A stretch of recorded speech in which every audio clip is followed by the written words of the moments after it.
ऐसा क्या है? कहीं एक जगह मंदिर की स्थापना है, लेकिन शिव के लोग, शिव के गण, शिव के शिष्य अपने शिव की महिमा का गुणगान तो हर जगह करते हैं जाके।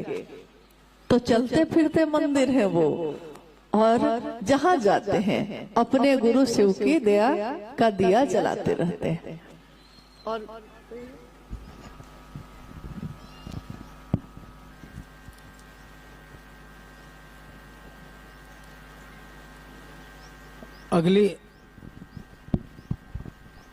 अगली जिज्ञासा है कि माला जप और अजपा जप जो साहब ने शिष्यानुभूति में लिखा है, वो ठीक से हम लोग नहीं समझ पा रहे हैं। ये दोनों क्या चीज है, दोनों में क्या अंतर है, कृपया समझाया जाए। जिज्ञासा आपने सुनी? माला पे जप करना और अजपा जप यानी कि सांस पे जप करना, इन दोनों में क्या अंतर है और दोनों के क्या परिणाम है? तो साहब ने बहुत बार बताया भी है, और आज भी हम लोग उसी व्याख्या को, उसी बात को दोहराने की कोशिश करते हैं।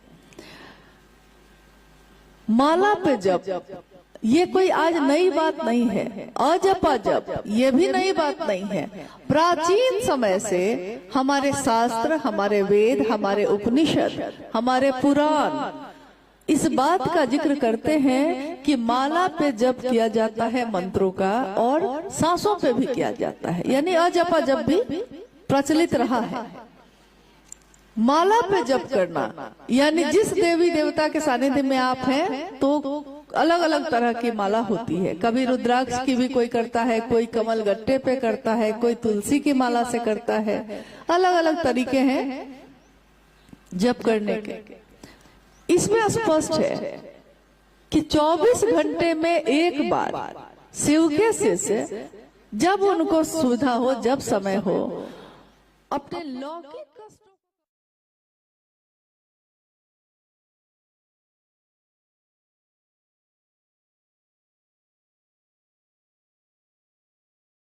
शामिल होते हैं। क्योंकि अगर भाव शामिल नहीं है तो सीधे मशीन की तरह तो दोहरा देंगे हम, लेकिन भाव है नहीं प्रणाम का तो काम करेगा नहीं। मंत्रानुक्रम से माला पे जो जप होता है वो कैसे होगा? मंत्रानुक्रम। इसका अर्थ होता है कि मंत्र एक के बाद एक बार मंत्र बोले, फिर दूसरी बार बोले, फिर तीसरी बार, फिर चौथी बार, फिर पांचवी बार, और करते करते 108 बार। इसका सांसों से कुछ लेना देना नहीं है। मन में महादेव के लिए भाव लाइए प्रणाम का, एक दाना आगे बढ़ाया आपने, और नमः शिवाय मंत्र का प्रयोग आप कर सकते हैं। इसके लिए नमः शिवाय प्रणाम जो है, नमः शिवाय मंत्र से प्रणाम शिव के समग्र स्वरूप को प्रणाम निवेदित करता है। गुरु को तो करता ही है, गुरु के साथ साथ महादेव के जितने रूप हैं समग्र संपूर्ण रूप को प्रणाम करता है। तो पंचाक्षर मंत्र बहुत सदियों से चलता आया है, और इसके परिणाम हैं 24 घंटे में एक बार अगर आप ये कर लेते हैं तो।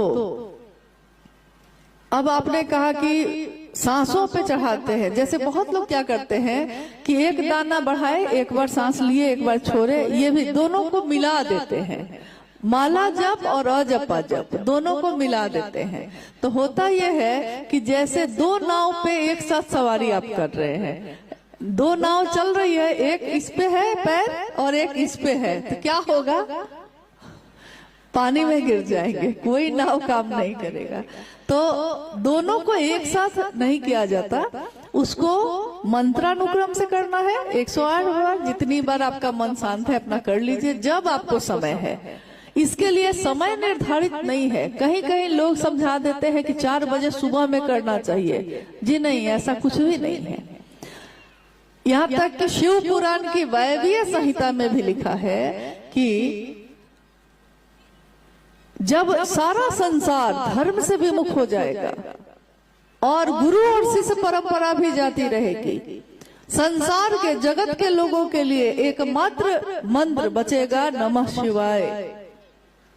एकमात्र विकल्प, एक ही चीज बचेगी जो आश्रय देगी, जो सहारा देगी। और साहब कहते हैं कि शिव की शिष्यता और शिव को प्रणाम करना आपके मन को अतुलनीय शांति प्रदान करता है।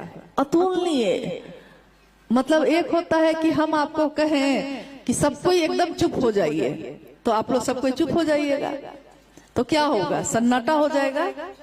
सन्नाटा तो हो जाएगा, आवाज नहीं हो रही है कहीं। लेकिन क्या सारे लोगों का मन भी शांत हो गया है? मुंह तो बंद हो जाएगा, सन्नाटा हो जाएगा, लेकिन मन तो शांत नहीं होगा। यानी मन में शांति तो नहीं होगी। सन्नाटा लाया जा सकता है, लेकिन आंतरिक शांति, मन की शांति सिर्फ शिव की दया के आश्रय में ही है। तो ये विधा 24 घंटे में एक बार आप मंत्रानुक्रम से कर सकते हैं।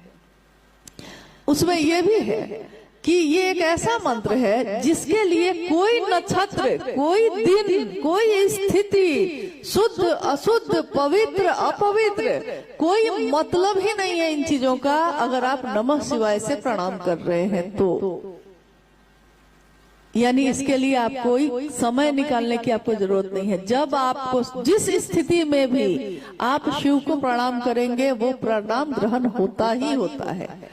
अब हम आते हैं अजपा जप पे, यानी एक ऐसा जप जिसकी गिनती नहीं की जा सकती। अजपा जप मतलब ही हुआ ऐसा जिसका जप नहीं किया जा सकता, गिनती ही नहीं हो जिसकी। और ये क्या है? कौन माला है ये? तो ये है सांसों की माला। कभी आपने गीत सुना होगा, सांसों की माला पे जपलूं मैं शिव का नाम। यानी सांसों की माला पे ही मैं पी का नाम जपती हूँ, मैं शिव का नाम जपती हूँ। सांस सांस पे, श्वास श्वास पर नाम ले, वृथा श्वास मत खोए। क्या जाने इस जीवन में फिर आना हो न हो, क्या पता इस जीवन में फिर आएंगे कि नहीं आएंगे। तो एक एक सांस पे उनका नाम ले ले हम लोग, ताकि कोई सांस व्यर्थ न हो जाए। अजपा जप विधि सर्वोत्तम विधि है शिव को प्रणाम करने की।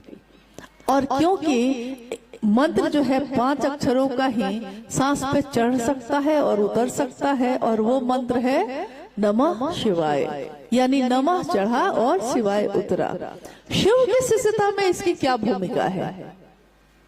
आपने अभी घटनाओं को सुना है, साहब के जीवन की घटनाओं को।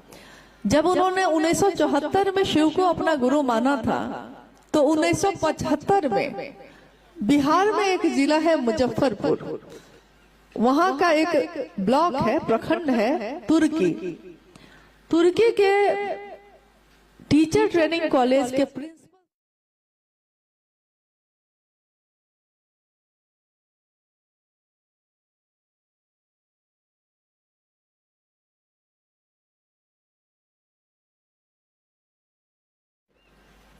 और उसी समय उन्होंने शिव को गुरु भी माना था। गुरु मानने के अगले वर्ष में, क्योंकि उन्होंने गुरु मानते समय कुछ शर्तें रखी थी महादेव को, गुरु शर्त रखता है, यहाँ शिष्य ही शर्त रख रहा था। तो उस शर्त के अधीन उस दिन तुर्की में साहब अहाते में आम के पेड़ के नीचे बैठे थे, और अचानक सब कुछ शांत था, और अचानक सांसों पे नमः आया और शिवाय उतर गया।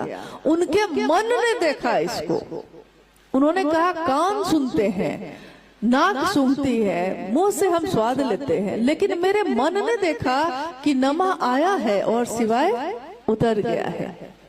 तो इसीलिए शिव के शिष्यता में सर्वोत्तम विधि वही है जो शिव के शिष्य के माध्यम से हम सबों तक पहुंची है, और वो है अजपा जप। ये आप कभी भी कर सकते हैं, जितनी देर आपका मन टिके उतनी देर कर सकते हैं। जितनी देर टिके, हलचल हो गई तो कोई बात नहीं, मन भटक गया तो कोई बात नहीं। अब है कि आप थोड़ी 5 बार आपने नमः शिवाय से प्रणाम किया है, मन भटक गया, छोड़ दीजिए, फिर कुछ देर के बाद मन होगा तो फिर कर लेंगे।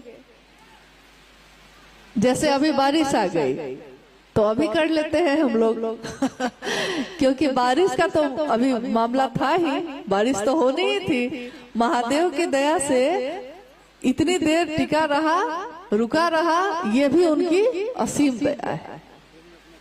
महादेव ने अपना काम कराया। बाकी कहा कि थोड़ा भाई बारिश है तो भींग भी लीजिए। हालांकि आप लोग जो भींग रहे हैं, थोड़ा सा भींग रहे हैं, दिख रहा है। तो हम लोग जल्दी ही इस कार्यक्रम को अब समापन की तरफ लेकर जा रहे हैं। अंतिम जिज्ञासा पे बात कर रहे हैं हम लोग, और उसके बाद आप लोग सब कोई भी प्रस्थान कर जाइए। हम सभी लोग थोड़ी देर और स्थिर रहें। एक जिज्ञासा है कि एक कार्यक्रम में हम लोगों ने उड़ीसा में बैनर पर लिखा पाया था कि आस्था रखें, अंधविश्वास नहीं। साहब श्री की चर्चा में सुना था। ये आस्था और अंधविश्वास पर समझाया जाए। बहुत पहले जब उड़ीसा में साहब का कार्यक्रम हुआ था तो बैनर लगा था, उस पर लिखा था आस्था रखें, अंधविश्वास नहीं। आस्था मतलब महादेव मेरे गुरु हैं, ये मेरा विश्वास है, और महादेव से मेरा मन ही जब जुड़ जाएगा तो सारे परिणाम उसी पे हैं।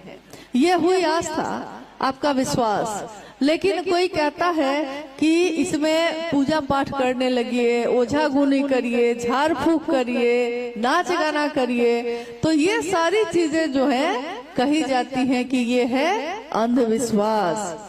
यानी शिव की चर्चाओं में कभी भी ये नहीं किया जाता। अगर कोई ऐसा कहता है तो आप स्पष्ट कहिए कि शिव चर्चा में ये चीजें नहीं होती हैं। न साहब दीदी ने कभी ये कहा है, न शिव के शिष्यों ने ये कहा है कभी। और स्पष्ट प्रयोजन है शिव के शिष्यों का दिलों में शिव की स्थापना करना। इसके लिए इन तरह के कर्मकांडों में शिव के शिष्यों को पढ़ने की जरूरत नहीं है। अब आज के इस कार्यक्रम में जो हम सभी आए और आप भी शामिल हुए, दीपावली का पर्व सामने है। हमारे वरेण्य गुरु भ्राता, हमारे बड़े गुरु भाई साहब हरिंद्रानंद जी का जन्मदिन सामने है। एक बार उन्होंने एक पंक्ति कही थी कि जरा सी चली मलय की झोंक, तेरी डगमग डोली नाव, अभी तो रातें बाकी हैं, अभी तो झंझा बातें बाकी हैं। थोड़ी सी बारिश में सब कोई हड़बड़ाए, क्यों हड़बड़ा गए? महादेव बहुत बड़े तूफान से बचाए कि नहीं, तो थोड़ा सा झटका तो लेना पड़ेगा ना, इतना सा तो लिया जा सकता है। अरे महादेव, तो उन्होंने कहा कि अध्यात्म की बात है ये शिव का शिष्य होना, शिव की शिष्यता आध्यात्मिक बात है। तो किसी ने पूछा उनसे कि आध्यात्मिक क्या होता है, आध्यात्मिक होना ये क्या होता है? साहब ने कहा कि तुमने दीपावली पे दियों को जलते देखा है? कोई मिट्टी का दिया जलाता है, कोई लोहे का, कोई चांदी का दिया जलाता है, कोई पीतल का, कोई हीरा का भी दिया जलाता है। जिसके पास जैसी है व्यवस्था, दिया अलग अलग हो सकता है,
उजाड़ देता है, किस लिए कि एक झलक उसकी मिल जाए, मौसम भूल जाता है। तो महादेव के प्रेम में मौसम भारी होगा कि महादेव का प्रेम भारी होगा? क्या भारी होगा? और गुरु वही जो मन पे भारी हो।